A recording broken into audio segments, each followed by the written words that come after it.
Alors, bonjour, j'espère que ça va bien capter parce que je suis dans la chambre. Le week-end, je me mets dans la chambre pour être un peu au calme par rapport aux enfants.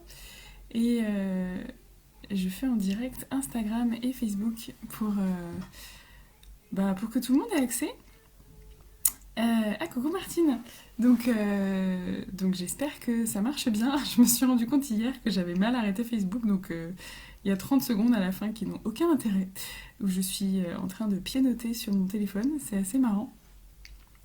Voilà, j'aime bien en fait En fait, hier, j'aurais pu couper la vidéo quand je l'ai... Ouais, tu passais par là, mais c'est le principe des lives spontanés.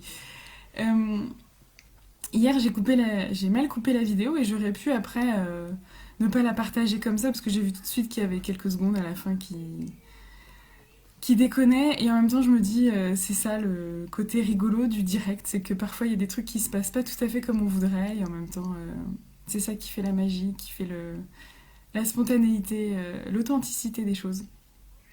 Et hier, en fait, j'ai fait un live un petit peu n'importe quoi parce que j'étais hyper. Ah, j'ai mon chat qui râle. Hier, j'étais très émue, en fait, très perturbée, très décontenancée quand j'ai fait mon live parce que je venais de faire ma séance avec une séance avec un astrologue. Et je voulais revenir un petit peu là-dessus parce que ça a tourné un petit peu dans ma tête. Alors je me dis, je pense qu'hier, ça n'a pas forcément été très clair pour tout le monde parce que vraiment, j'étais moi-même pas très très claire. Et comme je ne fais pas de préparation des lives en tant que tel, j'ai pas de notes, j'ai pas de script, juste j'y vais en fonction de ce qui me vient sur le moment. Et j'avais envie quand même de revenir un peu là-dessus parce que l'astrologie à la base, j'y crois pas spécialement. Il y a plein de choses en fait. Je me dis, c'est pas vraiment une question de est-ce que c'est vrai, est-ce que c'est pas vrai, est-ce que c'est des arnaques, est-ce que c'est pas des arnaques. En fait, ça m'est égal. Alors, ça m'est égal dans le sens où je me sens pas arnaquée, c'est pas quelque chose que j'ai payé, c'était quelque chose qui était prévu dans mon accompagnement de coaching et du coup, je l'aurais pas forcément fait de moi-même, mais je me suis dit, bah tiens, quitte à en profiter, autant y aller à fond. Et ça m'a quand même donné des informations hyper précises sur ce que je vis, sur ce que j'ai mis en place, et c'était très déroutant parce que c'était hyper précis, il a utilisé des mots que j'utilise moi quand je parle de mes programmes, il a utilisé des choses qui résonnent complètement avec ce que je pense au plus profond de moi, et vraiment, plus ça va, et plus je me dis. Alors, à la base, j'ai une formation quand même assez scientifique. J'ai une culture assez scientifique, en plus assez scientifique en mode il faut des preuves, il faut que ce soit scientifiquement prouvé, il faut. Voilà. Et justement, c'est parce que je m'intéresse énormément aux sciences que c'est le fait de m'être de plus en plus intéressée aux sciences qui a encore plus élargi mon champ de vision et a ouvert mon champ de possibilités. Parce que j'étais sage-femme et en obstétrique, tout comme en médecine, on a quand même un schéma initial, on a la théorie et on a la vraie vie. Et dans la vraie vie, ça se passe pas du tout comme dans la théorie. Et plus on avance en science, plus on se rend compte maintenant que il se passe plein d'autres choses bien au-delà de notre champ de perception, bien au-delà de notre champ de conscience, qui impactent énormément notre vie, notre façon de penser, notre façon de vivre. Et passer à côté de ça, c'est passer à côté d'éléments fondamentaux pour notre vie.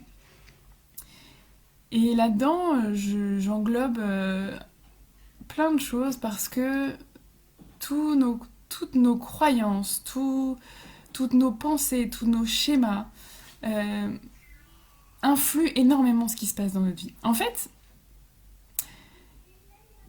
il y a un moment où quand il se passe quelque chose dans ta vie, de façon objective, il se passe un événement, toi tu vas interpréter. On interprète tous, c'est obligé, hein. On peut pas... on interprète, on filtre forcément ce qui se passe parce que, ne serait-ce que parce qu'on reçoit énormément d'informations. On reçoit beaucoup d'informations de par nos sens, de par...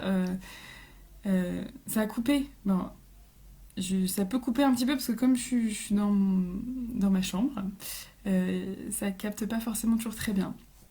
J'espère que ça ira quand même.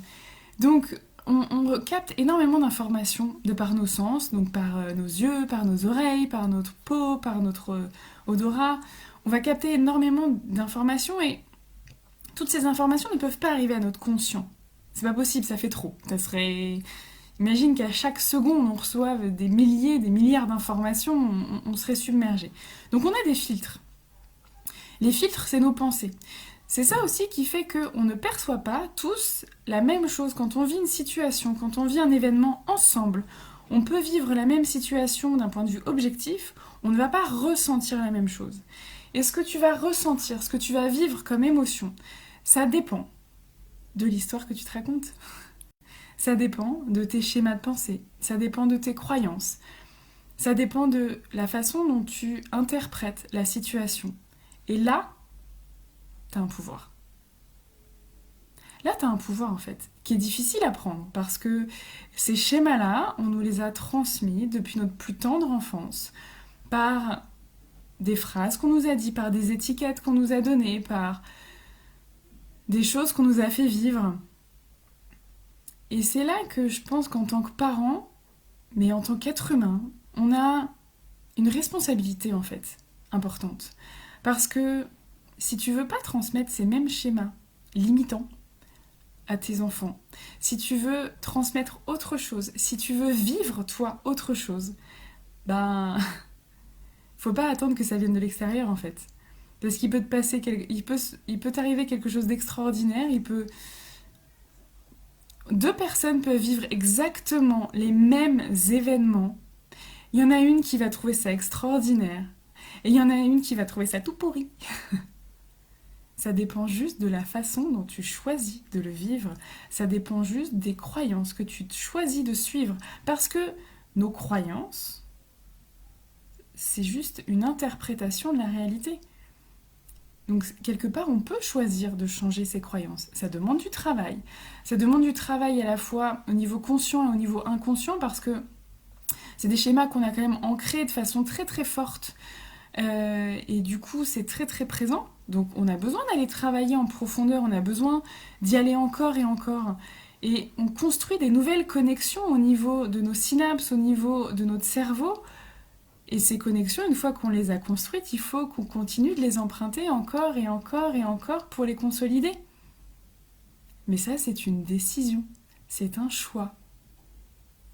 Et je pense que toutes les mamans qui me regardent, tous les papas, s'il y en a, voudraient offrir à leurs enfants la confiance en soi, une motivation intrinsèque, une force de vie, une volonté, quelque chose qui porte, quelque chose qui est positif, parce que je pense pas qu'on ait envie que nos enfants ils soient déprimés, qu'ils soient mal dans leur peau et qu'ils considèrent que la vie est pourrie.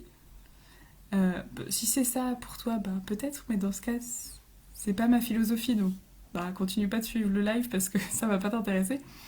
Mais le problème, c'est qu'on ne peut pas transmettre cette énergie-là, cette façon de voir les choses à nos enfants, si nous-mêmes, on broie du noir tout le temps, on se plaint tout le temps, on montre de l'ingratitude, de l'insatisfaction, de la frustration, si nous-mêmes on passe notre temps à être en colère, si nous-mêmes on passe notre temps à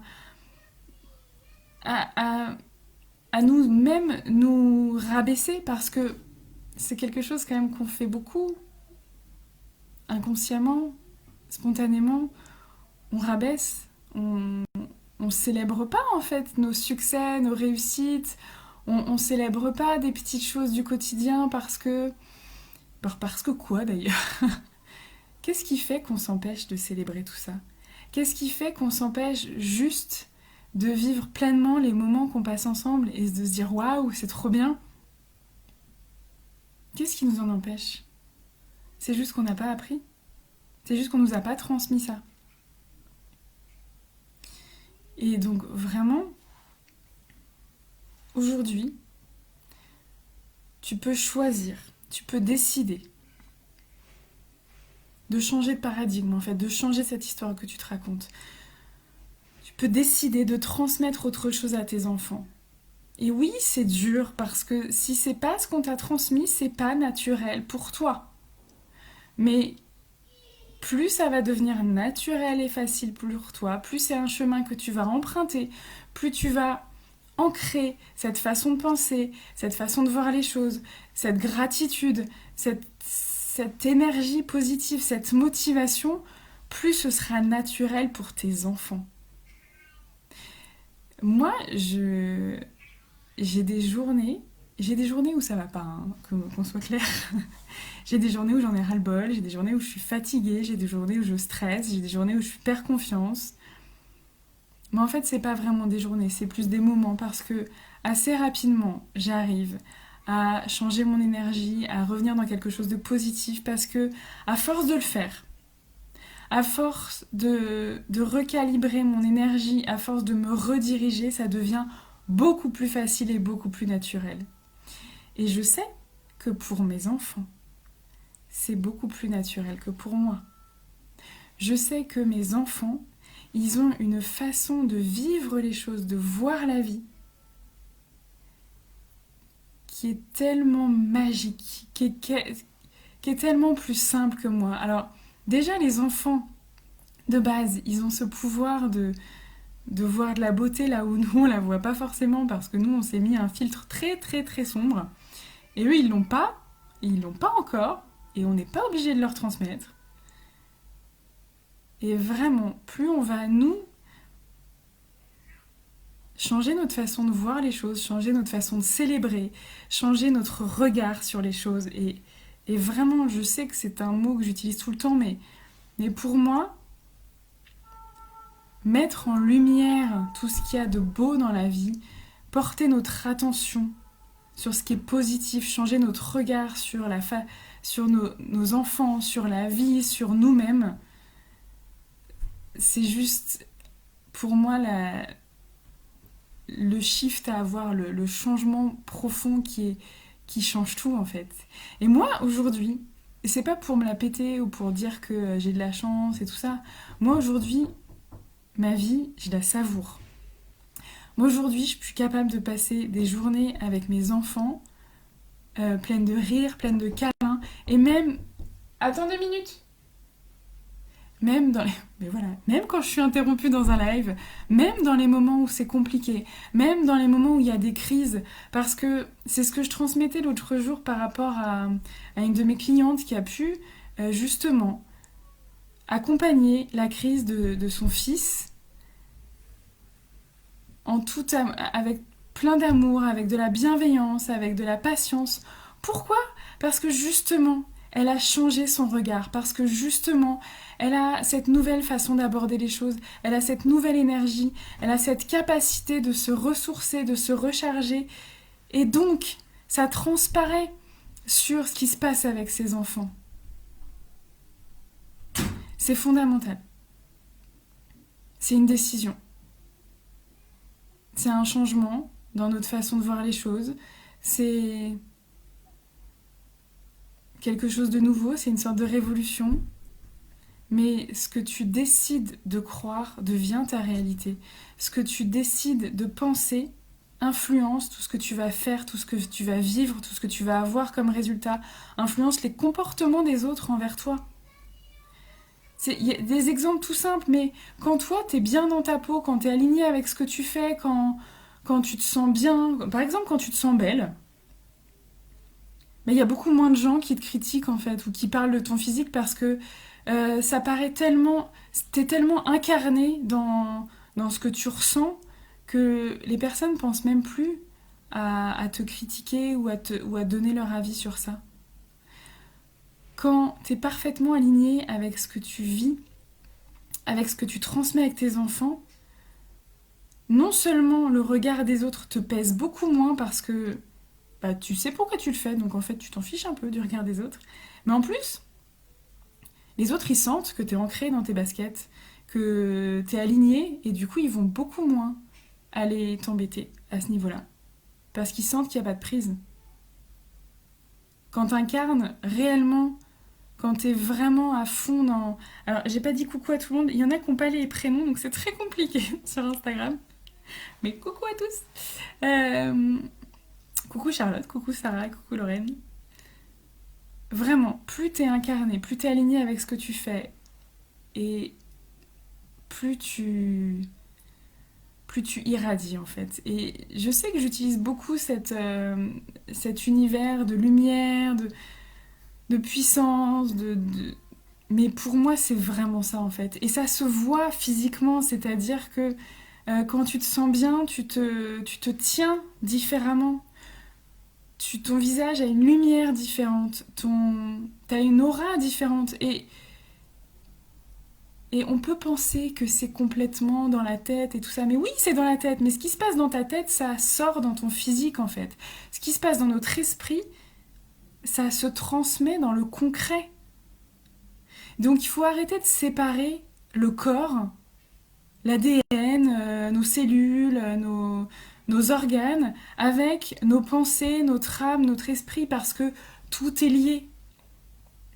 Ta façon de penser, ton état émotionnel impacte sur ton physique, d'un point de vue chimique, d'un point de vue physique, d'un point de vue tout ce que tu veux, ça impacte concrètement. Et donc oui, hier j'ai eu une séance d'astrologie et j'ai trouvé ça dingue ce qu'il m'a dit, et en fait ça m'a fait du bien. Et je m'en fiche de savoir si c'est vrai, si c'est pas vrai. Alors je me dis que à l'heure où on est, je sais pas si ça se dit, on peut pas dire que les planètes, tout ça, n'ont pas d'influence sur nos humeurs. On sait bien que tout, enfin, que la lune influe les marées, que ça influe tout ça. Enfin, voilà, on peut pas, d'un point de vue scientifique, dire que ce qui se passe dans l'univers, ce qui se passe dans les planètes, ce qui se passe dans notre environnement ne nous influence pas. Ce serait, pour le coup, ce serait contre-scientifique. Parce qu'on sait que tout ça, ça nous influence, même si on n'arrive pas forcément à le mesurer ou à le comprendre de façon avec un système d'équations purement scientifique, on le sait. Mais donc oui, hier j'ai eu cette séance d'astrologie. Hier, ce monsieur m'a sorti des phrases qui correspondent à ce que je ressens au plus profond de moi, à mon intuition depuis ces 3 dernières années, à ce que j'ai mis en place. Et oui, ça m'a déstabilisée, ça m'a fait énormément de bien. Et en même temps, je choisis de croire que ce qu'il m'a dit correspond à ce que je vis. Et je m'en fiche que ce soit vrai ou pas. Ce qui importe, c'est qu'est-ce que ça me fait ressentir, qu'est-ce que ça me fait vivre. J'ai été sage-femme, après je vais arrêter parce que ça fait quand même 17 minutes 50 que je papote. J'ai été sage-femme pendant 11 ans quand même. Et quand on travaille dans l'obstétrique, il y a quand même toute une part d'intuition. Parce qu'il y a des fois, on ne sait pas pourquoi, on fait exactement les mêmes choses. Avec une femme, ça va très bien marcher. Avec une autre femme, elle va avoir un accouchement horrible par exemple. Et ça, on ne sait pas. À l'heure actuelle, on ne sait pas, en obstétrique, en médecine, on ne sait pas pourquoi. Sur telle personne, ça va marcher, sur telle personne, ça ne va pas marcher. Et donc, quand on s'occupe de quelqu'un, sur le plan médical, on a une part d'intuition. On a une part où on se dit non, là, je le sens pas. Et parfois, on ne sait pas l'expliquer avec des mots, on ne sait pas l'expliquer concrètement. Mais en même temps, c'est ça quand on apprend quelque chose de nouveau. Parce que quand on parle d'intuition, ça fait un peu peur, on se dit oulala, c'est un peu dans sa tête, c'est un peu mystique et tout. 2 minutes, j'ai bientôt fini. J'ai mes enfants qui réclament. Eh bah 2 secondes alors. Mais tu patientes un peu quand même, chérie. Oui, je t'appelle. Un négociateur. Je dis 2 minutes, elle dit je préférerais 2 secondes. Du coup, j'en étais où? Oui. Et donc, quand on apprend quelque chose, par exemple, quand tu apprends à faire du vélo, ou quand tu apprends à skier, tiens, c'était plus la tendance ces derniers temps. Quand tu apprends à skier, au début, tu réfléchis énormément. comment tu places tes skis, comment tu mets tes genoux, comment tu tournes. Et au bout d'un moment, ça devient fluide. Au bout d'un moment, tu ne réfléchis plus à ça. Au bout d'un moment, tu ne sais plus pourquoi. Pourquoi t'as tourné ton genou plutôt comme ça? Pourquoi t'as mis ton ski plutôt comme ci? Tu ne sais plus parce que c'est devenu tellement ancré que tu ne sais plus ce que tu fais. Et c'est devenu naturel. Tout comme quand tu marches, tu ne réfléchis pas à est-ce que tu mets un pied devant l'autre, comment tu le fais, comment tu gères ton équilibre. C'est devenu instinctif, c'est devenu enfin pas inné, mais c'est devenu complètement intégré en fait. Et pour moi, dans l'intuition, il y a un peu cette part-là, de quelque chose qui a été tellement appris, tellement intégré, que t'as plus à y réfléchir pour comprendre pourquoi tu le fais. T'as plus à te poser la question de est-ce que je fais ça ou est-ce que je fais ci. C'est intégré. Et donc, peut-être que quand on va te demander pourquoi t'as fait plutôt ça, bah t'es pas forcément capable de le dire. C'est ce que je vis aussi en coaching. C'est-à-dire qu'au tout début des coachings, quand on s'entraînait, on réfléchissait. Alors là, il faut que je lui dise plutôt ça, il faut que je reformule comme ci, il faut que j'aille plutôt explorer ça. Et maintenant, quand je vais discuter en supervision, parce que la supervision de dossier, c'est... Bonjour Déborah. La supervision de dossier, ça consiste à revoir les cas en fait qu'on a vus en coaching pour justement voir là où on a eu des difficultés, là où... Voilà. Enfin, bref, pour s'améliorer. Et donc, en supervision, parfois, on va voir, mais pourquoi t'as fait ça? Ou pourquoi t'as dit ça? Ben, j'en sais rien. Et en fait, j'en sais rien parce que au moment où je le fais, c'est devenu tellement intégré, c'est devenu tellement naturel que mon cerveau, de façon inconsciente, a capté plein d'éléments, a fait sa petite tambouille et s'est dit « Ok, c'est ça qu'il faut faire ». Sauf que ça se passe à un niveau inconscient. Ça se passe à un niveau plus archaïque en fait, enfin plus habituel. C'est quelque chose que t'as pas à réfléchir. Tout comme quand tu fais le trajet pour aller à ton travail, en fait, au bout d'un moment, tu te souviens même plus que t'as tourné à droite parce que tu le fais tellement souvent que tu y réfléchis plus. Mais c'est pareil en fait. Et ce que tu fais tous les jours, c'est ça. Tous les jours, t'es en pilotage automatique. Tous les jours, tes croyances, tes schémas, tout ce que t'as appris étant enfant, influencent tes paroles, ta gestuelle, tout ton comportement en fait. Parce que t'es en pilotage automatique. Et donc, si aujourd'hui ton pilotage automatique ne te satisfait pas, c'est là qu'il y a un travail à faire pour justement changer toutes ces croyances, tous ces schémas, toute cette histoire, toute cette interprétation que tu fais pour changer ce pilotage automatique. Et au début, c'est laborieux. Parce qu'il faut apprendre autre chose. Et plus tu le fais, plus ça devient ton nouveau pilotage automatique. Et moi, c'est ce que j'ai réussi à mettre en place. Et c'est ce qui fait qu'aujourd'hui, je suis capable, même quand ça commence à déraper, de reprendre assez rapidement les rênes, de me rediriger facilement et du coup de repasser une bonne journée, de revenir dans un état plus positif. Voilà, je vais m'arrêter là parce que ma fille me réclame. Je vous souhaite une belle soirée. S'il y en a qui ont des questions sur l'accompagnement Nouveau Regard, qui veulent en savoir un peu plus, n'hésitez pas à me contacter. Je vous souhaite une belle soirée. Ceux qui verront en replay, faites-moi un petit commentaire que je sache que vous avez vu en replay. Et je vous dis à bientôt. Ciao.